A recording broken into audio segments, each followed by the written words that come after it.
Good morning, students. Today I am discussing about fifth adjustment. അഞ്ചാമത്തെ adjustment ആണ് നമ്മൾ discuss ചെയ്യാൻ പോകുന്നത്. ഇതിന്റെ പേര് income received in advance. Income എന്ന് പറഞ്ഞാൽ അറിയാം, വരുമാനം മുൻകൂട്ടി കിട്ടുക എന്നാണ് ഇതിനർത്ഥം. വേറൊരു പേരുണ്ട് unearned income. Unearned income earn ചെയ്യുക എന്ന് പറഞ്ഞാൽ സമ്പാദിക്കുക. അൺഏൺഡ് എന്ന് പറഞ്ഞാൽ നമുക്ക് ശരിക്കും സമ്പാദിക്കാത്തൊരു ഇൻകം. എന്താണ് അതിനർത്ഥം? നമുക്ക് അടുത്ത മാസം കിട്ടേണ്ട ഒരു വരുമാനം നമ്മൾ ഈ മാസമേ മേടിച്ചെടുക്കുന്നു എന്ന് വിചാരിക്കുക. അടുത്ത മാസമാണ് ശരിക്കും നമുക്ക് കിട്ടേണ്ടത് കണക്ക് പ്രകാരം. പക്ഷെ നമ്മൾ ഈ മാസം മുൻകൂർ ആയിട്ട് അവരോട് മുൻകൂട്ടി നമ്മൾ മേടിച്ചെടുക്കുന്നു. അതാണ് ഇത് income received in advance. Clear ആയോ? അപ്പോൾ ഇതിൻ്റെ ട്രീറ്റ്മെൻറ്റ് എങ്ങനെയാണെന്ന് പറഞ്ഞു കഴിഞ്ഞാൽ, ഞാൻ പറഞ്ഞു അഡ്ജസ്റ്റ്മെൻറ്റിൽ വരുന്ന ഏത് കാര്യം, ഇത് അഡ്ജസ്റ്റ്മെൻറ്റിലാണ് വരുന്നത്. അഡ്ജസ്റ്റ്മെൻറ്റിൽ വരുന്ന ഏത് കാര്യവും രണ്ട് അക്കൗണ്ടിൽ ഉണ്ടാവും. ഒന്ന് ബാലൻസ് ഷീറ്റാണ്, രണ്ട് ട്രേഡിംഗ് അല്ലെങ്കിൽ പ്രോഫിറ്റ് ആൻഡ് ലോസ് അക്കൗണ്ട്. ഏതാണ് ഐറ്റം അനുസരിച്ചിട്ടാണ് തീരുമാനിക്കുക. അപ്പോൾ ഇൻകം റിസീവ്ഡ് ഇൻ അഡ്വാൻസ് എന്നുള്ള ഐറ്റം സാധാരണ വരുന്നത് trading and profit and loss അക്കൗണ്ടിൽ എന്ത് ചെയ്യണം? ലെസ് ചെയ്യുക വേണ്ടത്, അല്ലെങ്കിൽ ഡിഡക്റ്റ് ചെയ്യണം. ലെസ് ചെയ്യണം, കുറയ്ക്കണം, അല്ലെങ്കിൽ ഡിഡക്റ്റ് ചെയ്യണം. രണ്ടാമതോ ബാലൻസ് ഷീറ്റിൽ ഒരു ലയബിലിറ്റി ആയിട്ട് ഇതിനെ കാണിക്കണം. ബാലൻസ് ഷീറ്റിൽ ഒരു ലയബിലിറ്റി ആയിരിക്കണം. ഇതാണ് ഈ അഡ്ജസ്റ്റ്മെൻറ്റിൻ്റെ രണ്ട് ട്രീറ്റ്മെൻറ്റ്. ഒന്ന് trading and profit and loss അക്കൗണ്ടിൽ ലെസ് ചെയ്ത് കാണിക്കുക. രണ്ട് ബാലൻസ് ഷീറ്റിൽ ലയബിലിറ്റി ആയിട്ട് കാണിക്കുക. ട്രേഡിംഗ് അക്കൗണ്ട് ആയാലും പ്രോഫിറ്റ് ആയാലും ഏതെങ്കിലും ഒന്നിലാണ് ഇത് വരിക. അപ്പോൾ അതിൻ്റെ ഇൻകം സൈഡിലായിരിക്കും ഇത് എന്തായാലും വരിക കേട്ടോ. ഇൻകം സൈഡ് അല്ലെങ്കിൽ ക്രെഡിറ്റ് സൈഡിലായിരിക്കും ഇത് ഉണ്ടാവുക. അപ്പോൾ നമുക്ക് ഇവിടെ ഒരു പ്രോബ്ലം തന്നിട്ടുണ്ട്. അതിൽ മൂന്നാമത്തെ അഡ്ജസ്റ്റ്മെൻറ്റ് നോക്കുക. Commission received in advance 200. ഈ പറഞ്ഞിരിക്കുന്ന അഡ്ജസ്റ്റ്മെൻ്റ് ആണത്.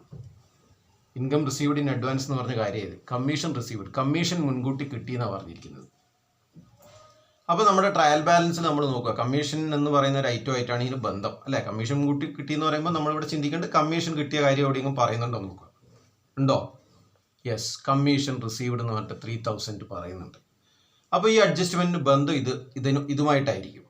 അപ്പോൾ എന്ത് ചെയ്യണം? പ്രോഫിറ്റ് ആൻഡ് ലോസ് അക്കൗണ്ട് വരയ്ക്കുമ്പോൾ കമ്മീഷൻ റിസീവ്ഡ് എവിടെയാണ് വരിക? പ്രോഫിറ്റ് ആൻഡ് ലോസ് അക്കൗണ്ടിൻ്റെ ക്രെഡിറ്റ് സൈഡിലാണ് വരിക. അവിടെ നമ്മൾ പ്രോഫിറ്റ് ആൻഡ് ലോസ് അക്കൗണ്ടിൻ്റെ ക്രെഡിറ്റ് സൈഡിൽ കമ്മീഷൻ റിസീവ്ഡ് 3000 മൈനസ് ലെസ് ചെയ്യണം എന്നല്ലേ പറയുന്നത് ഒന്നാമത്തെ ട്രീറ്റ്മെൻറ്റ് 200. പിന്നെയോ ബാലൻസ് ഷീറ്റ് വരയ്ക്കുമ്പോൾ ലയബിലിറ്റി സൈഡിൽ കാണിക്കണം. അപ്പോൾ ഈ അഡ്ജസ്റ്റ്മെൻറ്റിന് രണ്ട് ട്രീറ്റ്മെൻറ്റാണുള്ളത്. ഒന്ന് trading and profit and loss അക്കൗണ്ടിൽ ലെസ് ചെയ്യുക. രണ്ട് ബാലൻസ് ഷീറ്റിൽ ലയബിലിറ്റി സൈഡിൽ കാണിക്കുക. എൽ എന്ന് ഞാനങ്ങ് സൂചിപ്പിക്കുകയാണ്. Trading and profit and loss account വരയ്ക്കും ലെസ് ചെയ്യുക, ബാലൻസ് ഷീറ്റിൽ ലയബിലിറ്റി സൈഡിൽ സൂചിപ്പിക്കുക. ഇന്നലെ നമ്മൾ അക്രൂഡ് ഇൻകത്തിന് എ എന്ന് പറഞ്ഞു അല്ലേ. ആഡ് ചെയ്യുക, അസറ്റ് സൈഡിൽ കാണിക്കുക എന്ന് പറഞ്ഞു. അതുപോലെ ലെസ് ചെയ്യുക, ലയബിലിറ്റി സൈഡിൽ കാണിക്കുക. ഇനി ഈ പ്രോബ്ലം എങ്ങനെയാണ് വർക്കൗട്ട് ചെയ്യുന്നതെന്ന് ഞാൻ കാണിച്ചു തരാം. നമ്മൾ trading and profit and loss account വരച്ചു. Trading and profit and loss account എല്ലാം ഉണ്ടെന്ന് വിചാരിക്കുക.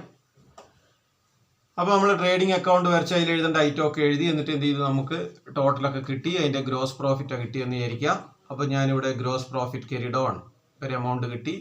ഞാൻ അതിനെ ബ്രോഡ് ഓൺ ചെയ്തുകൊണ്ട് profit and loss account start ചെയ്തു. ബ്രോഡ് ഓൺ ചെയ്തു. ഇനി പ്രോഫിറ്റ് ആൻഡ് ലോസ് അക്കൗണ്ടാണ് ബാക്കി ഭാഗം. ഇനി ഈ അഡ്ജസ്റ്റ്മെൻ്റ് ഒക്കെ എവിടെയാണ് വേണ്ടത്? അവിടെ ഇതൊന്നും ഞാൻ പറയാത്ത എന്തുകൊണ്ടാണെന്ന് വെച്ചാൽ ഇത് ഓൾറെഡി ഡിസ്കസ് ചെയ്താൽ ക്ലോസിംഗ് സ്റ്റോക്കും വേജസ് ഔട്ട്സ്റ്റാൻഡിംഗ് ഒക്കെ ഡിസ്കസ് ചെയ്താണ്. അതൊന്നും പറയില്ല എനിക്ക്. ഇപ്പോൾ പുതിയത് പറയുമ്പോൾ അതിനെക്കുറിച്ച് മാത്രമേ ഞാൻ പറയും. കമ്മീഷൻ റിസീവ്ഡ് ഇൻ അഡ്വാൻസ് എന്ന് പറഞ്ഞ അഡ്ജസ്റ്റ്മെൻ്റ് ഉണ്ട്. അപ്പോൾ നമ്മൾ ആലോചിക്കുക, കമ്മീഷൻ റിസീവ്ഡ് നമ്മൾ എവിടെ എഴുതുക?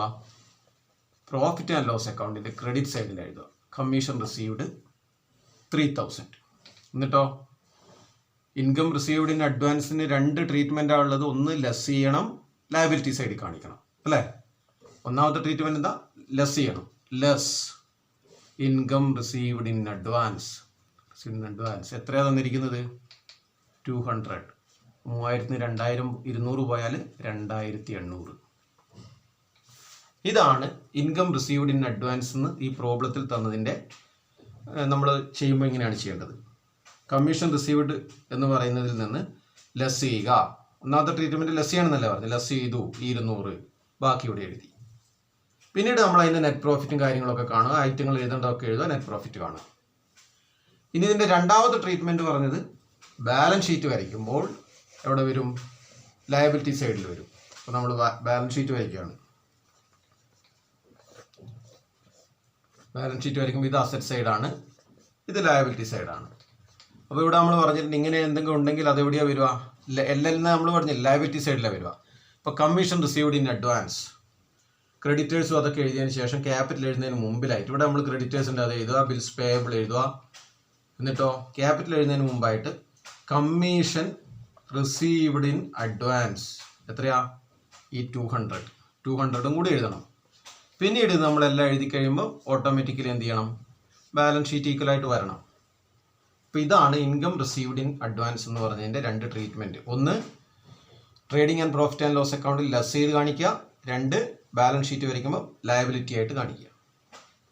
പിന്നെ ഈ അഡ്ജസ്റ്റ്മെൻറ്റ് എപ്പോഴും ഇൻകം സൈഡിലായിരിക്കും വരിക. അക്രൂഡ് ഇൻകവും ഇൻകം റിസീവ്ഡ് ഇൻ അഡ്വാൻസും രണ്ടും എവിടെയാണ് വരിക? ഇൻകം സൈഡിലാണ് വരിക കേട്ടോ. Trading and profit and loss account expense side ഇതാണ്, ഇൻകം സൈഡ് അപ്പുറത്താണ് വരിക trading and profit and loss account. പെട്ടെന്ന് പഠിക്കുക. ഉച്ചയ്ക്ക് ശേഷം പ്രോബ്ലം അയക്കുന്നതായിരിക്കും.